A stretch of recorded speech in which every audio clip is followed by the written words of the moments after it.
At times, it's easy to think that the NFC West is going to be improved this season and it's going to be a new challenge. The Seattle Seahawks are going to look a lot different than they did last year, and there's going to be some planning and some scheming and some figuring out in the middle of the game in order for us to determine what this is going to look like going forward. Then you've got the Rams, of course, who are going to bounce back this season and have a better season. And then, of course, the Arizona Cardinals, who were looking improved toward the end of last season, are going to be improved this season. It's going to be interesting to see how it all plays out. But then I think of all the teams that are looking at one another, which team is most worried about another team? It's the other three teams worried about us. When all of these teams look down at their schedules, the 49ers are not looking at, Seattle Seahawks, how are we going to figure that one out, right? The other way around, right? The Seattle Seahawks, the Los Angeles Rams, and the Arizona Cardinals are looking at the 49ers on the schedule, and they're like, how are we going to figure this one out? That's the game that they're freaked out about. So it is the other way around. This is a really talented football team. And in today's video, I'm pumped to share some new information that came out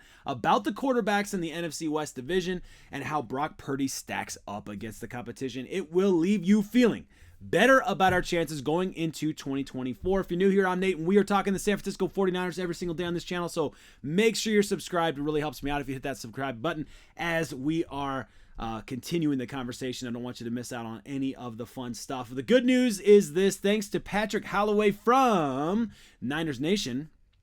I think I spelled his name wrong because it's Holloway, isn't it? Anyway, for catching this on the Move the Sticks podcast, host Daniel Jeremiah and Bucky Brooks both have Brock Purdy at number 1 as they're going through the divisions. Number 1, ahead of a Super Bowl winner in Matthew Stafford in the NFC West quarterback rankings.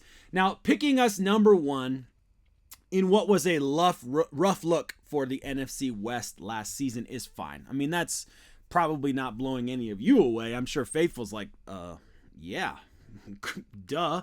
But what they both said actually is where it gets good today and why I'm extra hyped. And we just talked yesterday about what Josh Dobbs calling out Brock Purdy's incredible consistency. Look what these individuals had to say about Brock Purdy.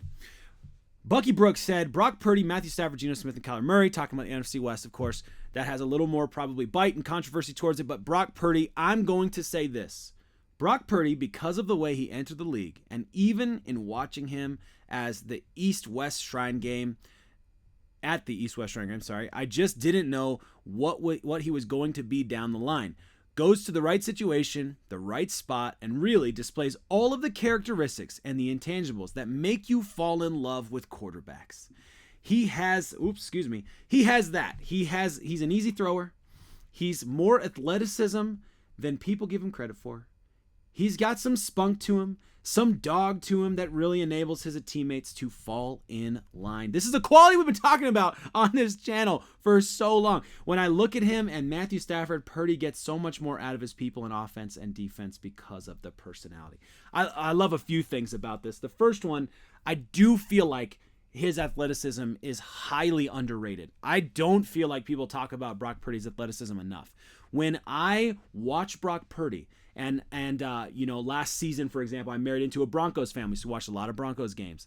And when I go from watching Russell Wilson, who's aging slower, I get it, all right? I do get it. But when you go from watching a guy like Russell Wilson step into the pocket to throw the ball, and then you go watch Brock Purdy, same day, it's a completely different pace, speed, intelligence. He's just fast with it. It's so much quicker. And I understand they're not the same kind of quarterback, and it's not a fair comparison.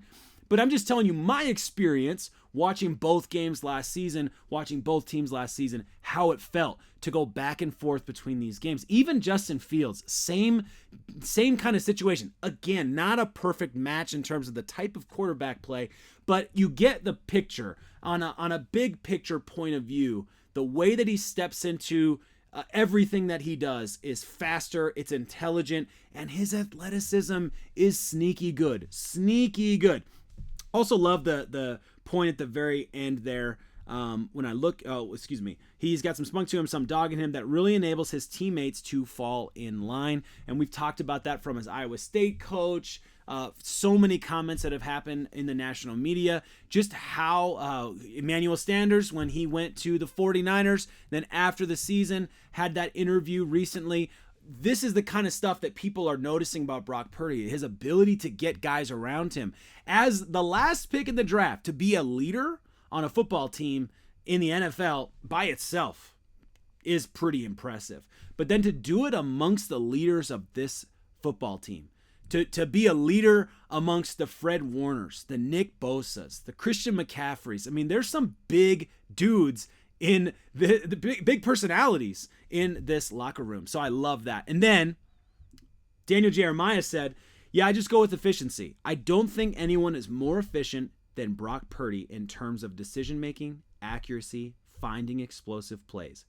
We're past it now. He's been to the Super Bowl.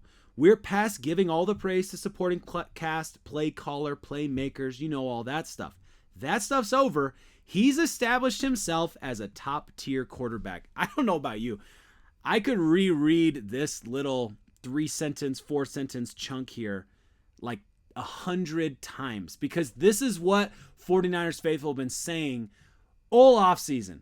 Anytime there's negative speak around Brock Purdy, and actually longer than just the offseason, but especially the offseason, post-Super Bowl. Like, what more do you want to see from Brock Purdy apart from winning the Super Bowl? What more do you want to see to feel like he's actually talented? Because I love it. He's absolutely right. And Jeremiah even says nobody is more efficient than Brock Purdy in terms of decision-making, accuracy, finding explosive plays. Man, I'm so pumped. I absolutely love it. I hope that you're as hyped as I am, man. I hope that you're feeling super pumped about this. I think this is all positive. If you look at the stats, by the way, and let me know in the comments. Quick comment question here. Comment of the day, question of the day, whatever I call that. I don't know. Where do you rate the other quarterbacks in the division? Like, what order you put them? I assume you're with me and you're putting Brock Purdy at the top. Maybe you're putting Matthew Stafford at the top because he has the ring, and I suppose there's an argument there. Actually, I'm not going to say I suppose. There's definitely an argument there. I understand that for sure. Because we have the greatest of all time debates. The first thing you always ask is how many rings, right? No matter what sport it is, right? That's a part of the gig. So I'm going to accept that that's a part of the gig. But in the ordering, okay, let's say Brock Purdy, Matthew Stafford. It's definitely between the two of them in terms of who's the best in the NFC West. In my opinion, I think you'd be hard pressed to find a better argument out there. So I'm going with Brock Purdy and Matthew Stafford. But then what do you do with Geno Smith and Kyler Murray? How are you interpreting these two quarterbacks and kind of where they are in the mix? Because both of them at certain points in the last, especially for Geno Smith, the last 7-8 seasons, both of them at different points in time have looked drastically better than the other one, and both of them at different points in time have looked like one of the worst quarterbacks in the league. So how do you interpret how good these quarterbacks are? And let me know what you think in the comments below. I'm gonna go I struggle with this one. It depends on the day, but I sort of feel like Geno Smith gives you a little more has shown a little more recently in the last couple of seasons to make something happen. I still would never, ever want him to be my quarterback, but I'll go with that. I don't know. Over Kyler Murray, I don't know. Kyler Murray is an incredible talent, has a great arm, but I don't know. We'll have to see. Let me know what you think, though, and we'll have the conversation in the chat. It'll be fun, all that good stuff. Let's look at the stats real quick, just as we're comparing Brock Purdy and Matthew Stafford, right? So obviously Purdy's got the better stats from last season. There's no surprise there, right? I don't think there's any issue with that, by the way. I'm not like hating on Matthew Stafford by putting the stats next to each other. They're both incredibly good quarterbacks and both had very good seasons. Brock Purdy, of course, having a better season, but both of them having very good seasons. I don't know why that's coming up, and I can't. Oh, there we go. And then when you look at the supporting cast and the way that the offense is run, which is slightly different, of course, you'd take Christian McCaffrey over Kyren Williams any day, but Kyren Williams is an incredible running back. And then when you look at in terms of how the targets shake up, there are some similarities between the two teams and how those targets are broken down.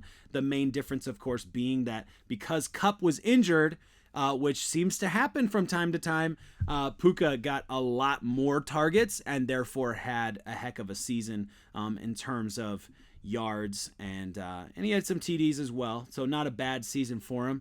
I think I get the point of Brock Purdy's getting more out of his supporting cast than Matthew Stafford's getting out of his. I think that's a little bit of an interesting one. I don't know if there's enough in the stats alone to make that case. I mean, you can make the case slightly, but I don't know if there's enough to be like, yeah, it's so obvious. Look how different it is. They're both really good quarterbacks. And of course, Brock Purdy has to go get that ring. Then theoretically, at least you can end the debate forever. We get the ring this year, bring 6 Lombardi home, then we can move on and we can be happy. Let me know what you think in the comments. Look forward to it. It's nice always to hang out with you guys and talk 49ers. That's why we're doing this every single day. So make sure you're subscribed. Don't miss out on all the fun. What a time to be alive.